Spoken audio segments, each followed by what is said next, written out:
Call the meeting to order. All rise for the Pledge of Allegiance. Please remain standing for the invocation from Deacon P. Shoemaker. I pledge allegiance to the flag of the United States of America and to the republic for which it stands, one nation, under God, indivisible, with liberty and justice for all. Let us all pray, please. Bow your heads.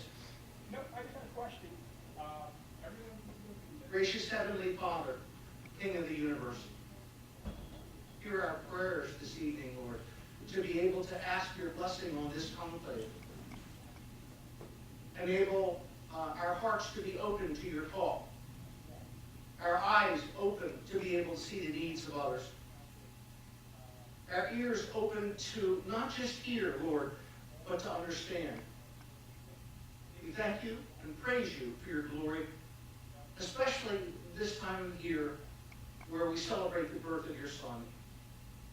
Bless us, guide us, and direct us according to your will, Lord, not our own.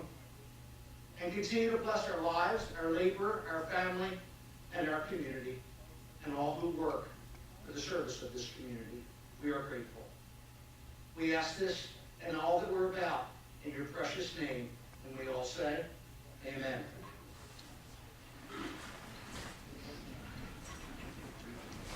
Thank you, Deacon. This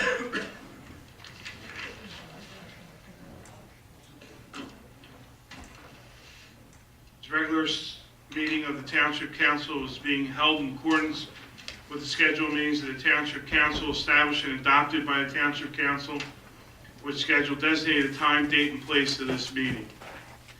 Adequate public notice of this meeting has been provided pursuant to the provisions of the Open Public Meetings Act. We're using electronic amplifying and recording device in order to obtain an audible and clear record.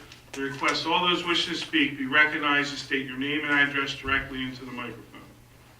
Recording device be solely utilized by a Township Clerk's office and shall be the official record of Township Council meetings. Roll call, please. Here. Mrs. Trotto had a death in her family. Present. Present. Here. He just got Here. Here. Here. We have the first public portion. Any who wishes to speak on agenda items only, please raise your hand, come to the microphone. Yes, sir. Good evening, Dennis Palmer, 10 Braemar Avenue, Blackwood, New Jersey. Good evening. Good evening and Merry Christmas to everybody as well. I really appreciate we still have the prayer at the beginning of the invocation. My question is on one of the resolutions, that's 1412-305, the shared services. I'm a large fan, big fan of shared services. I think it's a way to control costs and deal with interagency sharing. I know Mr. Brickley as a fellow engineer and a fellow certified public works manager. I guess my question is, who's licensed now? Who's the township's public works manager that's certified? We don't have a certified public works manager at this point. Mr. Moffett was the last certified public works manager. you may be aware, when Mr. Moffett left, we engaged the services of Jersey Professional Management, not only in the search for a replacement for Mr. Moffett, but also to provide us with an acting Public Works Director. They did not also possess the certification. I have spoken with Dan Kaminsky at the certification unit. The state is aware that we are without a certified Public Works Manager at this point. Their only concern was eventually we need to fill that and have somebody that is certified that either will be engaged as an employee or under a shared service agreement. And I did in fact review the shared service agreement that's on the agenda tonight with Mr. Kaminsky to make sure that that complied with the state requirements. Well, that was my concern, again, as a fellow licensee for both those licenses that Mr. Brickley has, that the town, as big as it is, has the appropriate certification, the appropriately certified persons in those positions. I looked at Mr. Brickley's description. It's pretty voluminous on what he's doing. I guess who's running Public Works? I am. You're running Public Works now. I'm the Well, God bless you when the snow comes. Excuse me? God bless you when the snow comes. Yeah, well, the leaves Yeah. so far have been a challenge. But Yeah, exactly. We're ahead of schedule. Well, my concern is, again, the township is as big as it is and as large as it is within the county, that we have certified personnel in those positions of responsible charge. And looking at the volume of the information that's in there, I guess I'm pleased that that's happening, but it's still concerned. He's doing all this other stuff that, I guess, have you been over to Public Works and running the operation? I'm just curious I have how a it's... communication with all the supervisors. We are ready for snow. The salt shed is completely full. We're ready with our brine system. We have 3 3-yard trucks ready to go, loaded with salt right now that are not being used for the LEAP program. We have all of our outside contractors on board. The certificates of insurance are being obtained. We are ready to go. That's great. So my concern is that, when do you plan on actually hiring a full-time person? So, I mean, Tom, so you don't have to do it. Mr. Brickley's going to be busy with, I guess, leaves and whatever he's doing for the authority. Where's the township stand is actually filling that position? Because it somewhat seems you might be paying 2 people to do what one good qualified person can be doing. Well, as I indicated, we went through a process of interviewing various applicants. I have to tell you, I was part of that interview process. I was not impressed with any of the individuals that we had interviewed. Some had the certification, some did not. Some came from very small municipalities. I don't think they were ready to handle a municipality this size. I don't know when the mayor will embark on looking for a replacement through the course of advertisements. At this point, he's asked me to step in as acting, and that's exactly what I'm doing. Okay, well, I just think we should all get one good full-time certified person running that operations. Obviously, one of the biggest ones in the township. Thank you. Thank you. Again, Merry Christmas to everyone. Ray?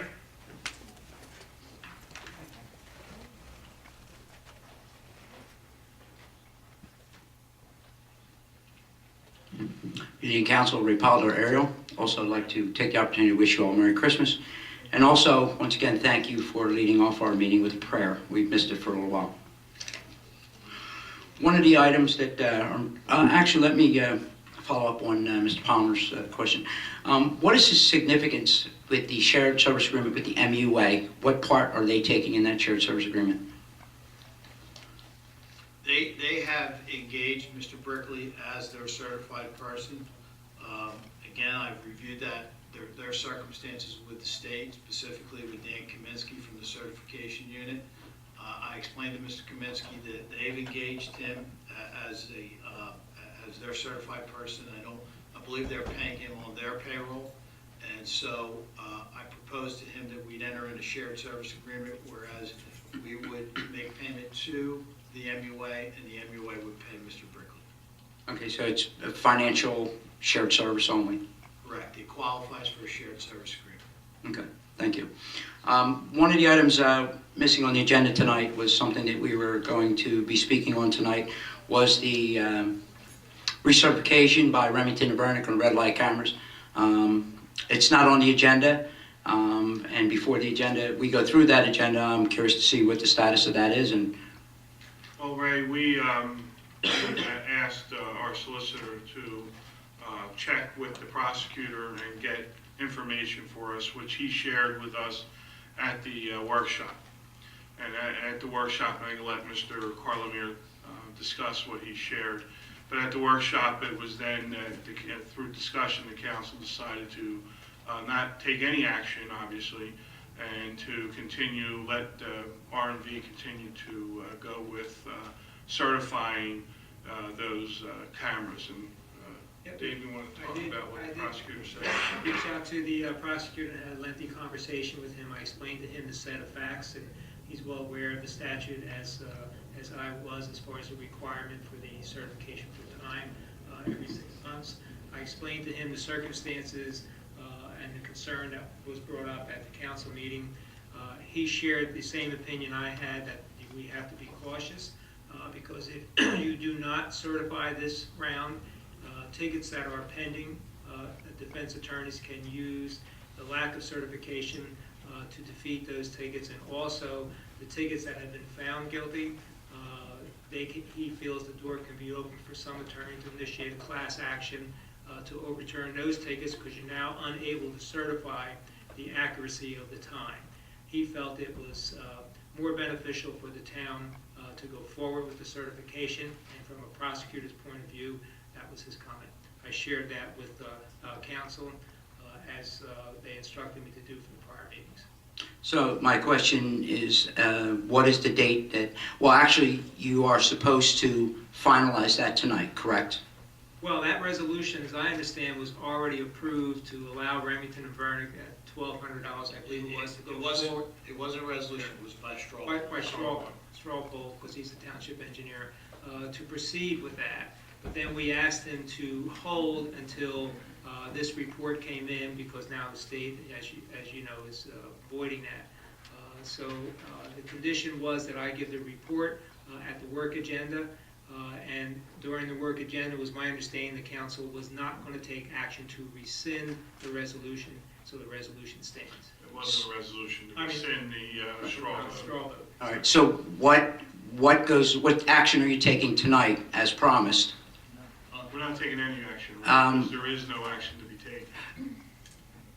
Actually, you said that you would come to a final resolution on this night, and you did a straw poll on that proposal. Will you do that straw poll again tonight? Because your final decision, as you did in the introduction of the proposal, was the last regular meeting. You were going to speak on it at the workshop, and you were going to do the final either approval or withdrawal. The only action, if I can, Councilor, if from my report, council would make the decision to rescind the authorization, that's what they would do tonight. But there's the straw vote that was taken at the work agenda after I gave my report, is that council was not going to do that because they felt it was beneficial to go forward with it, having received the report from the prosecutor. All right, and again, I'm going on your words that your final not resolution, but your final decision would be cast tonight. If there was going to be a rescission or withdrawal of the authorization. But the only decision, thing that had to be done if it was going to be withdrawn.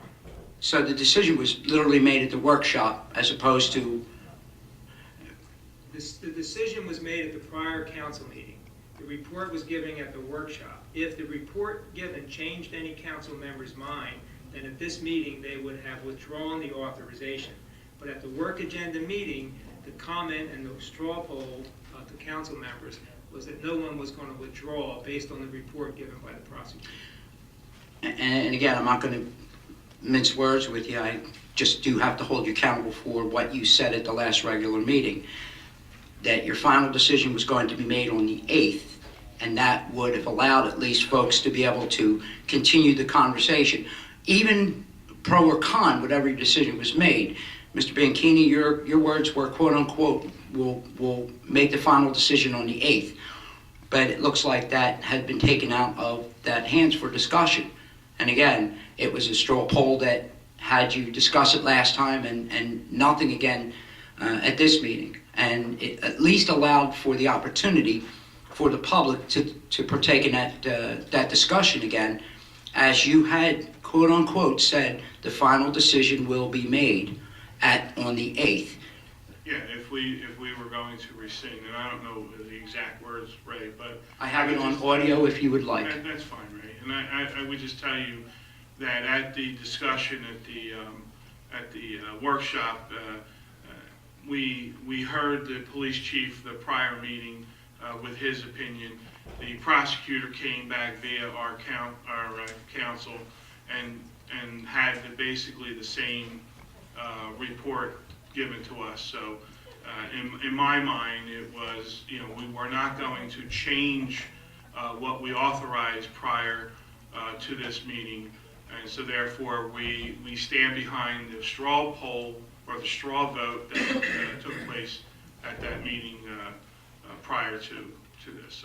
So at this point then, Gloucester Township elected officials will go on the record that this particular certification is going to be rated for past performance, obviously not for future. And does that lead us to believe that all of those certifications have been done for past performance and not future performance? Is that correct? I'm not sure if I understand. If you remember, there was litigation a year or so ago when several towns had to reimburse tickets that were accepted as guilty determinations and fines because those towns, not including Gloucester Township, those towns failed to do the proper certification required by the statute. Okay, but what I'm saying is, first off, what is the date scheduled or proposed date scheduled for R&B to go out? We were on a deadline. I'm not sure. We already went out and did the inspection of the lights, just put a paperwork together. Wow. Okay. So, again, I want to be clear, so you're on the record. This certification is certifying these lights, these cameras, for past performance. Is that correct? It's part of the requirement that the state has issued during this period of time that those cameras get certified. So we are sticking with certification of those cameras as per the state requirements. So you know that we all approve that with a straw vote, and so that vote still stands. It's passed as well as pending tickets. There are tickets that have been out there. The prosecutor was concerned that if it's not certified within this period and those tickets were in that period, then a class action suit can be started. And who knows if it's successful, but it's also pending tickets. It would surely lead the residents or violators to easily assume then if this certification is off by whatever fraction, any and all violations between the last certification and this now opens up the Pandora's box for, okay, then that's pretty much what we're looking at. And again, But again, Ray, it's a requirement that has to be, hopefully, and we've had a proper timing. So, I mean, for us not to do it because we're worried that it could go bad, I think is wrong on our part as well. well, there are towns throughout this state that are having certifications in and about the same time, and with the lights going dark on the 16th, and it's still believed that they're going to go dark. Some have not taken that opportunity. Not everyone has the same relationship between their engineer and elected officials as we do, but then again, that's some of my concern, What is it good for the township? Is it good for the elected officials? Is it good for the people that have been in somewhat violation or have been monitored and accused of violation? Or is it to benefit Remington and Vernick?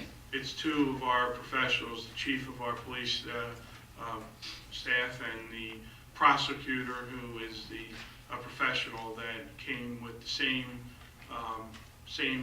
advice. And so, I think that's important to be noted.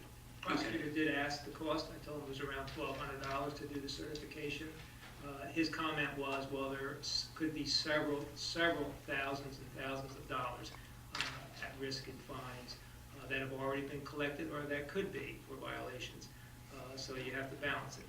Okay, and again, I'm just going to make my suggestion as I have in the past.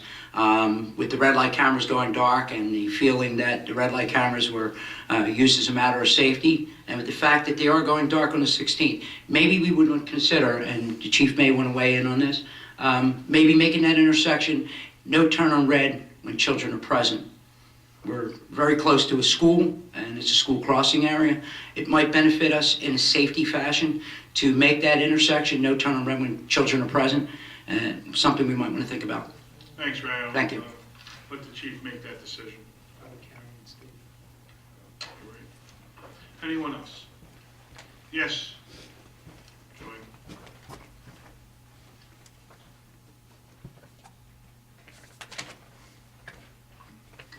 Marion Carr, Timber Birch. Happy Christmas, everybody. Thank you. I have a question about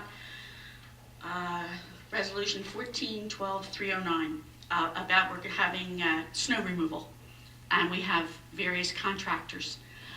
I looked on the, You missed it on the list. This is the contract. what's that? Oh, this is the one. Yes. Okay. We already did the resolution, we missed this one, so we just did a. Okay, I was wondering why it was just one name. Yeah. We did all the other ones prior, and this one was missed. Thank you. Thank you. Oh. Quick follow-up. Ray?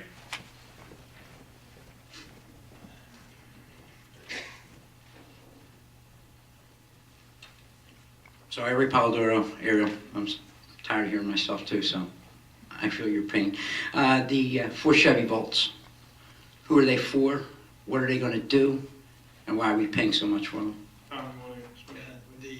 I don't know if you're aware, but we have 4 Mitsubishi Mievs that were under a 2-year lease, which they need to be surrendered at the end of February. So to replace those vehicles, because we have a charging station in the rear of the building, we have looked at a number of vehicles. The one that seems to be the vehicle that makes the most sense would be the Chevy Volt. And we have looked at them, and they can be purchased under state contract, but we understand there is pricing that would fall below state contract, so to try to save money, we're going to put that out for bid. The intent would be to purchase those vehicles. We are going to lease them over a 5-year period, and at the end of the lease, we'll get those vehicles for $1. Okay, They so will be used for construction. They will be used for code enforcement, the same uses that we currently use with the Mitsubishi Mievs. okay, so this is going to be a lease, not a buy, correct? We will ultimately own the vehicles through a lease purchase. At the end of the lease, we get each vehicle for $1. And we're not having to borrow or bond any money for these vehicles? Money for these vehicles will be part of the current fund budget, the regular budget. Okay, and what level are those chargers for those vehicles? With level, What is the level charger? I'm not sure how. There's the charger that they come with, there's a level 2, and there's a level 3 charger. What charger are we using with that? I don't know, Ray. I know that our charging station was upgraded to 220 volts, so I don't know. I believe it's just a standard vehicle, whatever. Is it a box this big or a box this big? Ray, we haven't gone out for bid yet. I would defer to Roman Harrison, who is our supervisor of vehicles. All right, as a township, and I'm glad to hear we're finally getting vehicles that we're not going to pay for 15 and 20 years. Shame we can't do that with more of the vehicles. Not a bad vehicle. I happen to have 2 in my family, level 2 Charger. Not a bad vehicle, but there's tax incentives, and it should be good that we look into the tax incentives for not just the vehicles, but the chargers. All right, and maybe we could use them with some of the folks that work 5 days a week. Thank you. Thank you, Ray. Anyone else? See no other hands, we'll close the public portion. Proclamation, please.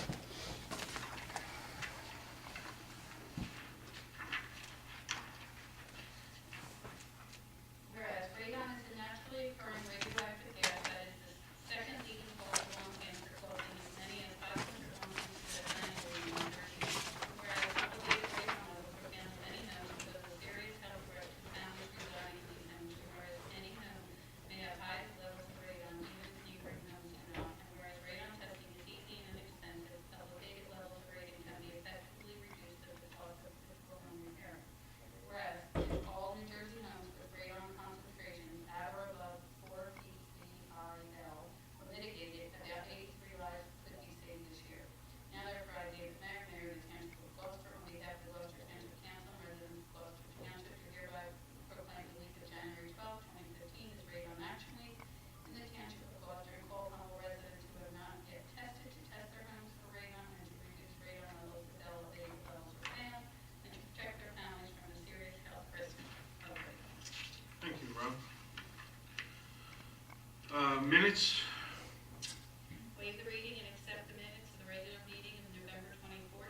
Motion to approve minutes. So moved. Second. On the question, roll call, please. Mr. Smith? Yes. Mr. Seiler? Yes. Mrs. Winters? Yes. Mr. Mercado? Yes. Mr. Ianquini? Yes. Bid report. 2015 professional service RFQs and 25-yard rear load packer body. Motion to accept bid report. On the question, roll call, please. Mr. Smith? Yes. Mr. Seiler? Yes. Mrs. Winters? Yes. Mr. Mercado? Yes. Mr. Ianquini? Yes. We now have ordinances of second reading, and each ordinance will have a public hearing. Ordinance O-14-18. Ordinance of the Township of Gloucester, County of Camden, and State of New Jersey, adopting amendment number 4, amending ordinance O-97-017, commonly known as the Glen Oaks redevelopment plan, to establish the business park overlay zone pursuant to NJSA 40A. This ordinance will allow the township to amend the previous ordinance to allow a business park overlay of the Glen Oaks redevelopment plan. We now have a public hearing on this ordinance. Seeing no hands, we close the public hearing. Motion to adopt. So moved. Second. Excuse me. On the question, roll call, please. Mr. Smith? Yes. Mr. Seiler? Yes. Mrs. Winters? Yes. Mr. Mercado? Yes. Mr. Ianquini? Yes.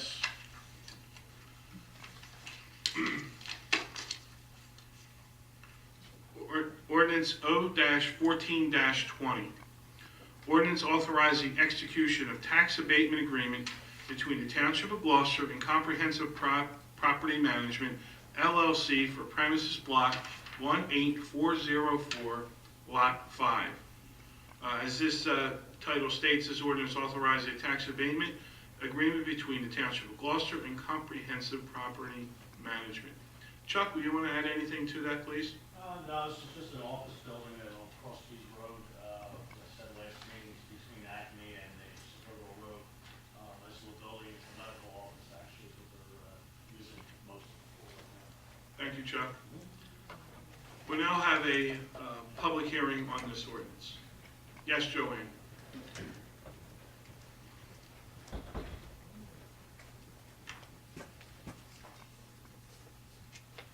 Joanne Carr, Timber Birch.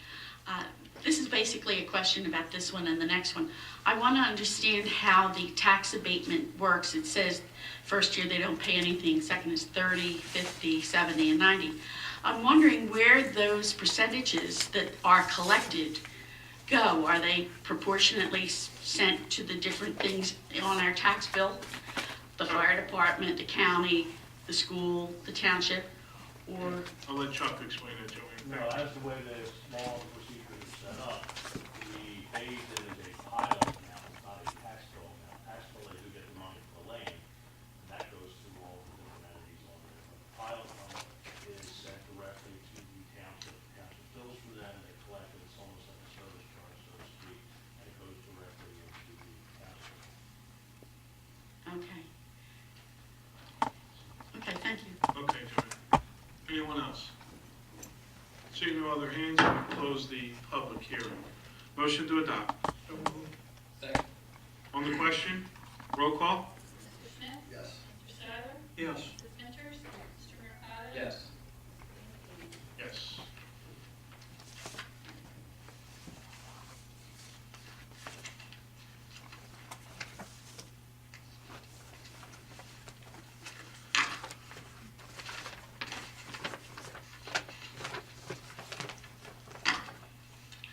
Ordinance O-14-21. Ordinance authorizing execution of tax abatement agreement between the Township of Gloucester and Eric D. Githens for premise block 16301, Lot 5. Again, this ordinance will allow the tax abatement agreement between the Township of Gloucester and Eric D. Githens. Chuck, anything to add to that? No, this is just it's right off of Williamstown and New Brooklyn Road. It's a small, it's actually a motorcycle repair shop. We put a nice little building there, it's